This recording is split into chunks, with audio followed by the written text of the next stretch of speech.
Yeah, right, Because you right. may answer two or three talking points, Right. within a particular question. So, yeah, I got my questions here, but I go more with the flow. Now, I have not recorded an episode in quite some time. I actually took a pause with the podcast, but when Brian came forward and recommended you, I said, you know what, maybe I should continue to record once a month to keep it relevant, keep my Yeah. status. And so, if I flub my words, I will restart, and my audio editors are amazing at fixing things. I do put this out also on YouTube. The only thing that I do as far as editing is just kind of snip off this chit chat, and then we go there as well. So I'll breathe. I won't talk Yeah. as fast. Any other questions? No, I'm ready to rock and roll. Okay, let's give this a try.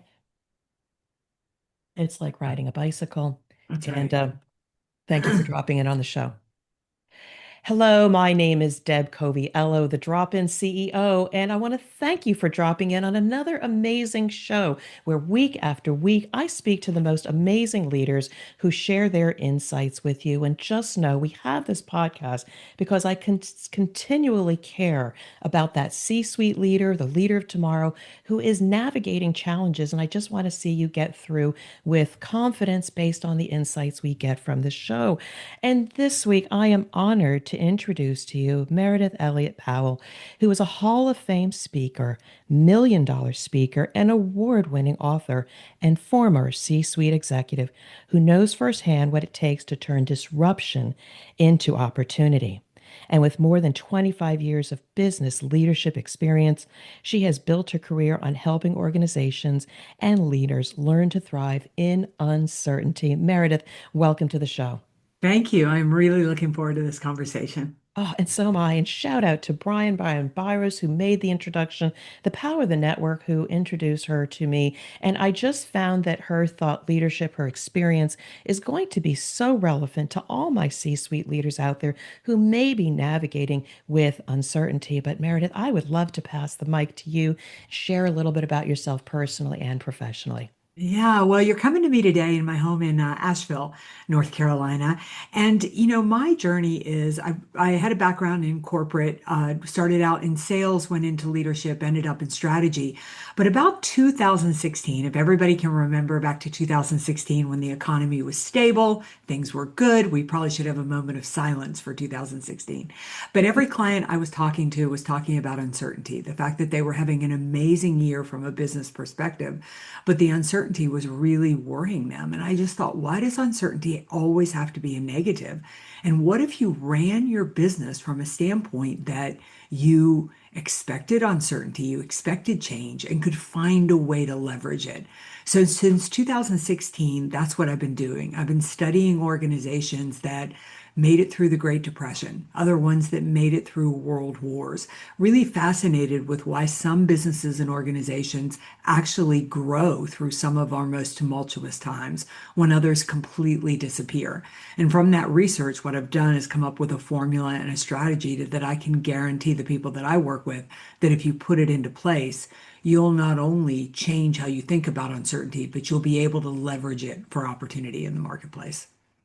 And you're speaking to my heart because so often when I am referred to a potential client, it is during a time of uncertainty. But Yes. uncertainty doesn't have to be a bad thing, though I hate uncertainty. I'm on my own journey here, but sometimes it's an opportunity. If I get a particular certification, I can get more business. My customers are starting to complain a little bit more. If I don't do something now, I may go into crisis, or maybe I have a food recall. I am in crisis. So much uncertainty, and some people just don't recover. But my Yes. question to you, and I'm going to ask, because a lot of people want to understand, why do organizations freeze? Why do CEOs or the founders or presidents of company freeze? What is it about them that when faced with uncertainty, they don't change or they can't recognize it? Because let's just be clear on what that is before we can talk about what it is that you see and how they can navigate with confidence. Yeah, I think it's because I think it's human nature to want to be in a position of control. And I think one of the reasons we freeze is the fact that we want to make the right decision. We want to make the right move. And unfortunately, not making a decision or even slowing down in decision, you just wrote the ticket to be to not be successful. And I think a lot of our training in leadership has been about long term. I mean, I make a strategic plan for 5 years. I make a hiring decision that I think the person's going to be there for the next 5 to 10 years. When navigating uncertainty is about making short, quick decisions and recovering quickly when the decision wasn't right. And I think a lot of organizations are too layered in bureaucracy to move at the speed they need to move. So does that infer smaller organizations have developed those skills to be able to make short-term, quicker decisions? Well, I think that it's a little easier for smaller organizations. I mean, they're a little bit more nimble. I mean, if you work with a mid-sized company, you might have one or two layers of leadership you need to move through. People are on a first name basis with the CEO. However, organizations that are large that have put those practices into place can also be nimble and move quickly. So you've piqued my interest on this topic, but I want to also make sure that my audience understands who Meredith is. So might we pause just a little bit and just tell us a little bit more about you, your passions, even how you got into speaking? I would love to know more about you, Yeah. the person. Yeah, so I came up through the corporate world. As I said, I started out in sales, moved into leadership, and ultimately strategy. My background's all in manufacturing and finance, in healthcare, and in the travel and tourism space. And I never thought my career made any sense at all until one day I was doing a podcast and somebody was asking me about my career. And I just sort of rolled my eyes and thought, oh, this isn't going to make any sense. But what I realized was I got into every single industry when they were going through huge disruption. And I like disruption. I believe disruption leads to opportunity. What most people hate, I get excited about. And I love creating strategy and getting people engaged. Now, the last company I worked with, the last industry I worked in was finance. So when I got out of finance, I started a consulting business.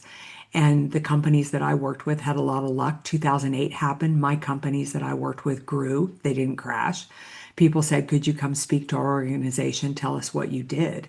And that's how I found the speaking industry. And it was this whole idea of consulting was great, but I was working with one company and one team. And when I speak from a stage or I write a book, I can really impact a lot of people. And uncertainty has become such a challenge in today's marketplace. I find the best people, the best companies just freeze in it. And I really wanted to write the strategy and the plan of how to help people navigate that. I wanted to help people really learn to leverage it. And I cannot wait to get to that. But another reason why I know we're vibing off of each Yeah. other is I'm the same thing as well. I mean, I love the consulting, and anybody out there that still needs a drop-in CEO to help you navigate during uncertainty. Again, we are on similar paths. Please reach out to me, but also the opportunity to leave a legacy, that Yeah. one-to-many interaction. I too, again, podcasting has been a great way for me to reach people like you, your audience, and others, but also to reach all those leaders out there that are alone and don't know who Yes. to turn to and their playbook didn't work before. I'm here to speak to them, maybe get through to them or their team and hopefully be invited and have the courage to ask for help, learn a different playbook for which I want to throw it back to you Yeah. because you have what you say, a formula that you've seen and you've researched that do help companies that are navigating uncertainty come through successful based on your experience. So tell us Yeah. more. So what I did was I started thinking to myself, well, uncertainty isn't anything that's new. I mean, certainly companies have been through, doesn't our world kind of blow up every 30 to 50 years, right? And I started thinking, well, what about the companies that came through the Civil War? What about the companies that came through the Great Depression? When COVID hit, there were companies that had come through the Spanish flu.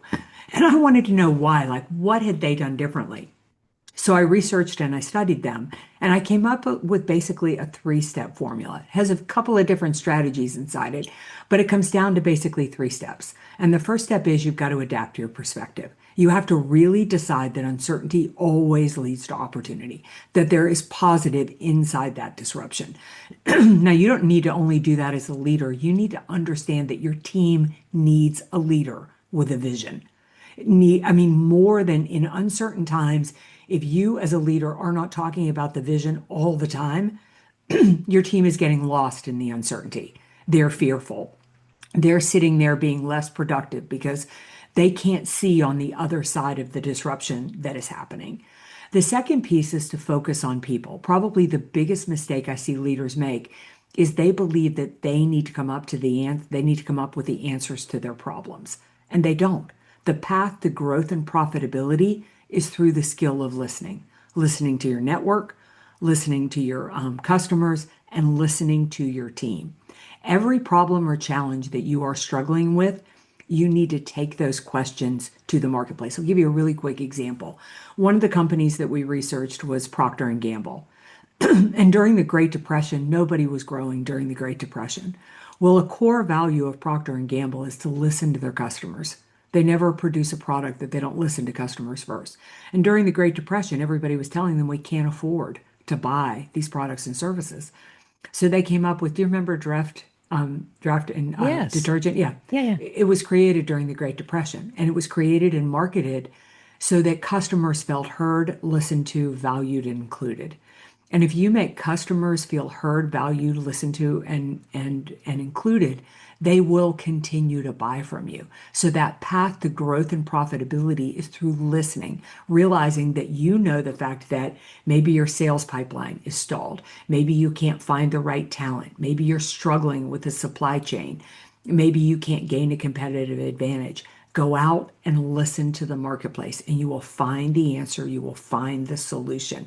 It is through listening. And the last step is to commit to process. Is that the most important part of a leader's job right now is not to lead the team for today, it's to lead the team for tomorrow.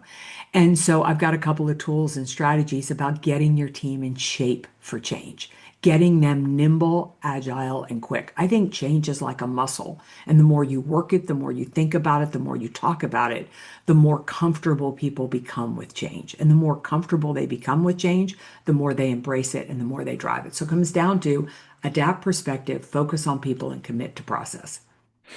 So I'd love to talk about the first one. Thank you for all of that. Again, Yeah. so relevant to what I see as well. So when we talk about uncertainty and being able to understand that uncertainty is a constant, it's Yeah. always going to be there. I personally am going through a situation also with a client where we didn't know if it was going to survive. I'm also going through some career and client changes right now. I got a lot of uncertainty and I went through a short pity party. And again, it's Yeah. important for organizations to feel maybe the Yes. loss or the change. If you ignore that, and I'd love your thoughts on this, if you ignore that, you may not necessarily be able to get through the change. But one of the things that I actually share with some colleagues who are going through career changes as well as me, is just know you've been through this before. You found a way to land on your feet, and sometimes better. So just know there may be a better place at the end of uncertainty, rinse and repeat. So, your thoughts on this as well? Yeah, one of the biggest, I love that you said this. One of the biggest exercise I run my clients through when they're facing uncertainty is I'll tell them to write down everything that they're worried about, everything they're Yeah. worried about, everything they're fearing. You know, that if it's a supply chain issue, we won't get the supplies, we'll lose customers. Then if we lose customers, we're going to have to lay people off. I mean, I'll let them go down the rabbit hole. And because it's important to get all of that out. And then once all of that is out there, we take everything that they're worried about and divide it into two piles. One pile is what we can control, and the other pile is what we can't. Now, what we can't control is massive, massive. What we can control is usually three to five things. And then I'll tell my CEO, I'll tell my leader, my C-suite professional, we're going to focus all of our energy on what we can control. That's all we're going to do. And there is a power to focusing on what you can control, but you cannot focus on what you can control, I'm going to use your language, until you give yourself the pity party. You have to you have to voice, there's a release to that. And then you go back to back to what you can control. Yeah, very powerful, and I appreciate that. Now, I would love to go on to the second point about, the skill of listening, listening to the Yeah, market. I'm going to share a quick story about this because I yeah, also want your perspective. Is that I really revere this sales and commercial person that I worked with once, and I was the head of quality. And one of the things is he says, I'm not so worried about not being, the best in the market and with the best price and the best portfolio. Said I'd rather be the favorite because when a customer has an issue, if you jump through hoops to resolve their issue, you've gained their trust and loyalty, for which then you've become the favorite, which may not necessarily be as important as that market share, but they can depend on you. Now, coming back to this, you said that P&G listened to their customers. I can't afford. They came up with something that was maybe a little bit more versatile and affordable.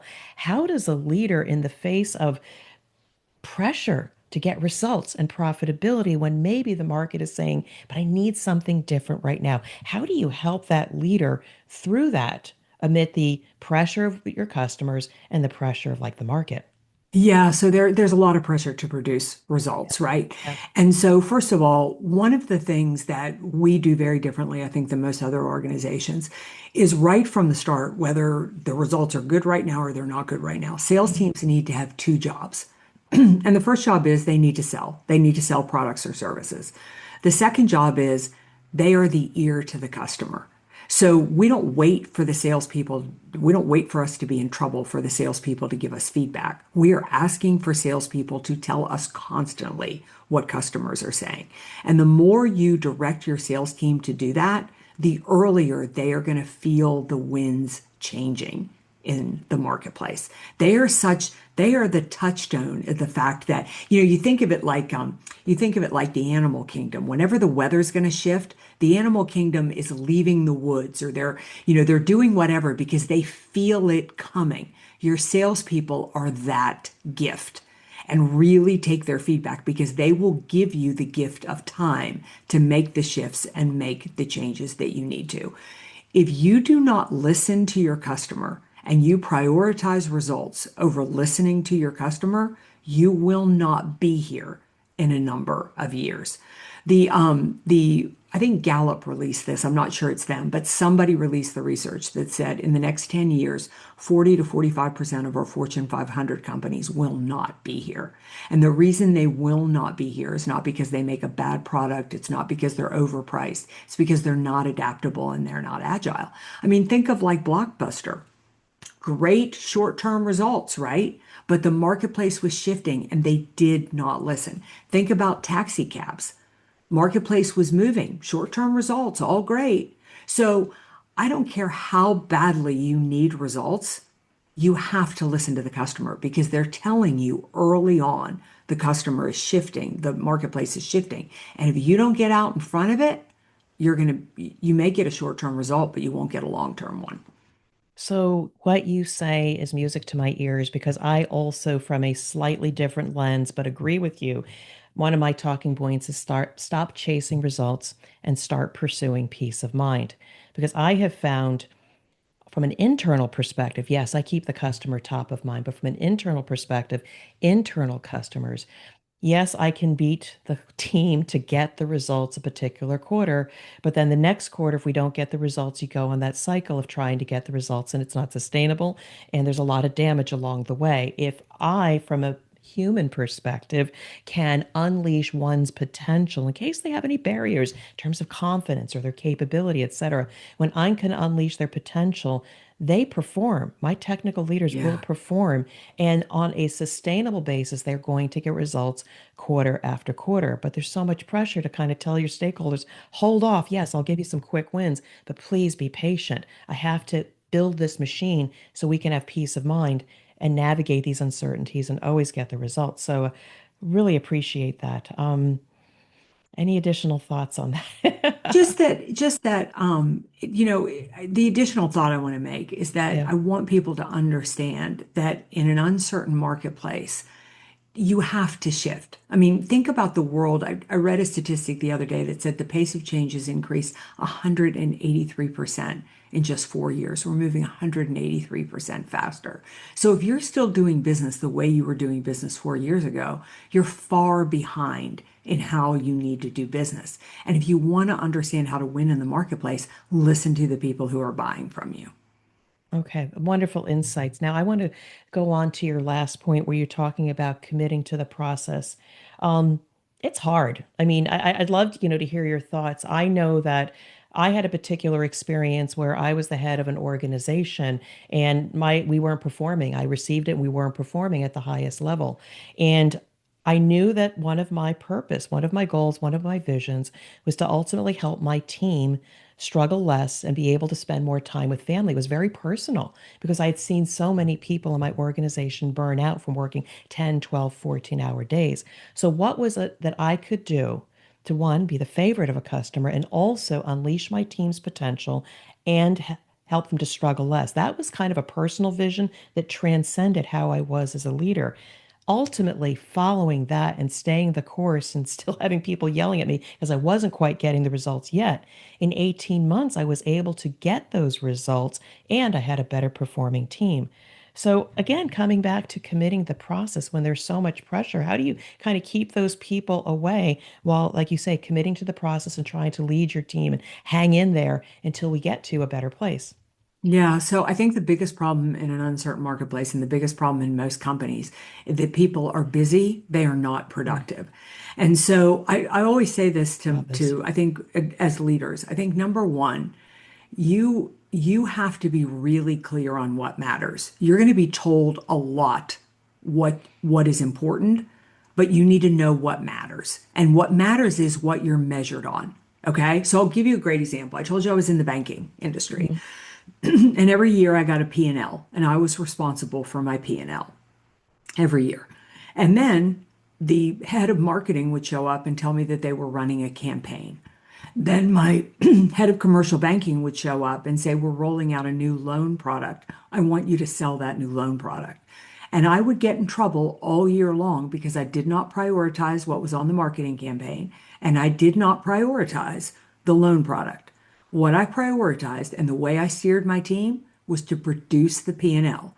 And we finished top five in the company all every single year I was there. We had the strongest profit and loss. We had the strongest results in the company because I focused on taking care of our customers and producing my profit and loss where it needed to be. Okay. And so what I think people do is executives tell you all the time to do things that are not things you're going to be measured on. Now, you're going to get in a little bit of trouble for not doing them, but you have to know what moves the needle. Now, I'm in business for myself. I have a whole list of things I'm going to do here today, Mhm. but my biggest priority is making sales calls.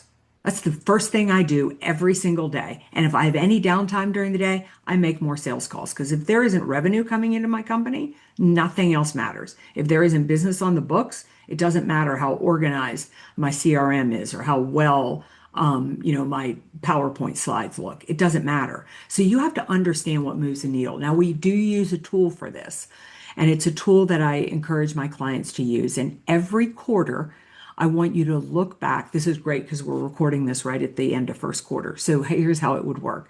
You'd look back on the quarter and you would ask yourself three questions. The first question is, what did I do that worked in the first quarter? What did I do that grew the business? What did I do that helped customers? In other words, what do I need to do more of? We call this a seed. The second is, what were my weeds? What did I do that wasted time and energy? What did I do that wasn't effective? What did I do that didn't work? What do I need to stop doing? And the last is your need. What do I need to be doing that I'm not doing that could take this business to the next level? You are now living in a world where there is more moving outside of your business than inside it. Think about this. We're at the end of first quarter. We've got war in the Middle East. We've got ridiculous lines at the airports. We've got oil and gas prices that are going up like crazy, and we've got inflation. By the third quarter, hopefully most of those things will have been solved and we'll have midterms. We'll have a different political landscape in place. So, wouldn't it make sense that things need to shift in how you focus your energy to grow your business? So, you need to know what moves the needle, put your energy there, and let everything else go. That is so hard when maybe we've been groomed or celebrated by being able to have these massive checklists and crossing them off, to be able to do what matters and be able to have a thick skin to brush off those that may be upset with you when you're trying to please everybody. It is definitely, but it's why everybody can't do it. I was told really early on in my career I could not have it all, and I bought into that. And the only area of my life where I was successful was in my career. I did not have a good marriage at the time. I did not have good health. My finances were not in shape. I didn't have many relationships outside of work. And I was 36 years old. I got a huge promotion and realized A, I had no life, and B, I didn't want that promotion. And it put me on the trajectory to say, I'm tired of people telling me what I can and what I can't have. And so Mhm. there's 5 buckets that are important to me in my life: my relationships, my finances, my health, my career, and my spirituality. So if you look at my schedule, you will see the prioritization of those things. And there's no room for anything else in that in my life. So a typical day for me when I'm home, so I get up in the morning, I meditate, I read my vision, I read my goals, I go play tennis with my friends at 6 a.m. I come back, I make my husband breakfast in bed because I've done that the whole 23 years that we have been married because I like to make him happy every day. And I go back to work. I leave in the middle of the day and I'll go play a round of golf with my girlfriends, or I'll go take a bike ride or something like that. I come back, I work a little bit more. I schedule time with our kids every week. I schedule time with our friends every week. And at night, it's always, if I'm in town, it's always dinner one-on-one with my husband, and we'll go hit tennis balls or we'll go ride bikes or something together at night. But you can have it all, but you have to fiercely protect that schedule. I love what you're saying. And again, this is you and me talking. Our Yeah. audience gets to listen in. And I too, I remember actually before I was kicked out of the nest, I told my husband something's got to change. Again, Yeah. he's been my friend, my partner for many, many years. We've always focused on family. Somebody was always there for us and our 3 kids, but it was wild. And Yes. it was just so stressful. Didn't like who I was. But I kept saying something's got to change. Now, what happened was something out of my control caused a change, more uncertainty, but I landed on my feet. But it was the beginning of a journey. And I asked folks out there that if things are getting to a point where there's uncertainty and you know things need to be changed, try to control it. But Yeah. if you can't, know you'll land on your feet. And I too, it's forever a battle. There's always things coming onto my calendar. Oh, I could do this. I could do this. I am so much better. Sleep, because I'm not a very good person when I don't get sleep. Spending more time with my husband. Um, Spending more time on building my business. And I have taken a few sales tips from you from this as well, and more with community, Yeah. because that's where you leave your legacy, you have good times, and you feel connection. Sometimes we lose connection if you're so busy with your work and taking care of parents and kids, you lose that connectivity to who am I and who do I represent, and what's my legacy. So I appreciate all of that as well. As you pursue and help companies with uncertainty. What about you? Yeah. Uncertainty in your life, and how do you Oh my apply it? gosh, there's so much uncertainty in my I life, just right? I want to mean, throw that one at you too. yeah. Well, I mean, of course there is. I mean, first of all, I run my own business. So I'm such a, the winds of how the marketplace shifts certainly puts a lot of uncertainty. I'm also getting older. My husband and I have lost all of our parents. We had to navigate that. But uncertainty, let me give you a great example of how to Hmm. navigate uncertainty. Like our kids are grown, they're off, they're taking care of themselves. But we have to think about our future and the fact that we're lucky that we're healthy now. But what's our plan if things change? What's our Hmm. plan? What's our plan for that? What's our plan for our retirement? What's our plan for the things that we want, the things that we fear? That's the thing with uncertainty is that, everybody who owns a business right now, what if gas prices don't get better? What's your plan? What if things going on in the Middle East don't settle within a year? What if the midterms bring more inflation? What's your plan? You can navigate uncertainty. One of the companies we researched in the book was Jim Beam, and they navigated prohibition. They were the only liquor distillery that did not declare bankruptcy, and how they navigated it was amazing. The Brooks brothers in the middle of the Civil War. I mean, imagine every single man went to war. Nobody was buying suits. They flipped and they started making uniforms for the Union Army. There's a way if you go, just because disruption happens, there's opportunity if you look into it. So it's uncertainty in my own life, and I just need to keep looking for the opportunity that's there. Yeah, and again, what is in your control and don't depend on others. Again, I am forever in pursuit of more business, more connecting with more leaders, more speaking events. But one of the things you talk about is connecting with yourself, spending time and thinking, because if we're constantly doing, we're never going to come up with these new ideas to try to say, oh, that's the trajectory. I mean, just to share also, again, love consulting. I love seeing clients to the end and seeing them, Deb, we couldn't have done it without you kind of realization, and then see their businesses grow from there. But that's uncertain. You don't always get those referrals, and sales calls don't always manifest. So then what do you do when maybe I'm still building a nest egg for retirement?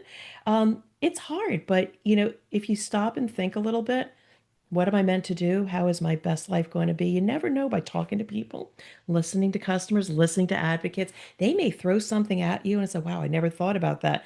And then the next trajectory of your career or what you're going to pursue. I'm exactly at that point. So all of your conversation has been very helpful for me as well, and hopefully the audience. Yeah, thank If you. yeah, if I love this conversation, and you're an eloquent speaker. You've got great presence, so I'm so appreciative to Brian for making Thanks. the introduction. But what's most important to me is that if there's a senior leader out there that is navigating uncertainty and just needs somebody to listen to talk to gain a different perspective, I'd love for you to maybe share any last thoughts, things they can do now, and how also can they connect with you.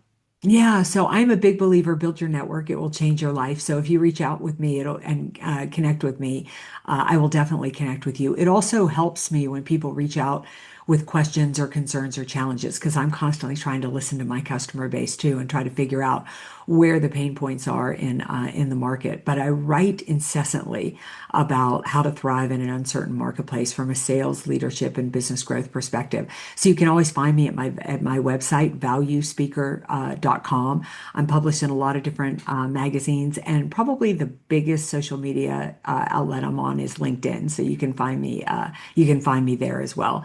But if I had to leave you with a final thought, it would be that I'm really on a mission in life. And I want people to understand and really buy into this idea that uncertainty always leads to opportunity. Because if you do not embrace uncertainty, if you do not lead the team through it, uncertainty is going to produce one emotion in you, your team, and your customers. And that emotion is fear. And the moment that fear is present, we start to move from the side of our brain that shuts down innovation, shuts down creativity, which will shut down results. But the reason I get so excited about uncertainty is because if you embrace it, you move to the side of your brain that drives innovation, drives engagement, drives creative thinking, all of which I guarantee you will drive bottom line results. Meredith, this has been an amazing conversation. I am so, so grateful that you've dropped in on the show. And for my listeners, again, I just want to say thank you so much for being with me all these years, all the different podcast episodes, continuing to download and also share with others. But again, I hope that you will definitely reach out to Meridith Elliot Powell, an amazing human and on a mission to help businesses with uncertainty. So, Meredith, I want to say thank you so much, and I want to wish you continued success. Thank you so much. It was great conversation. I really appreciate it.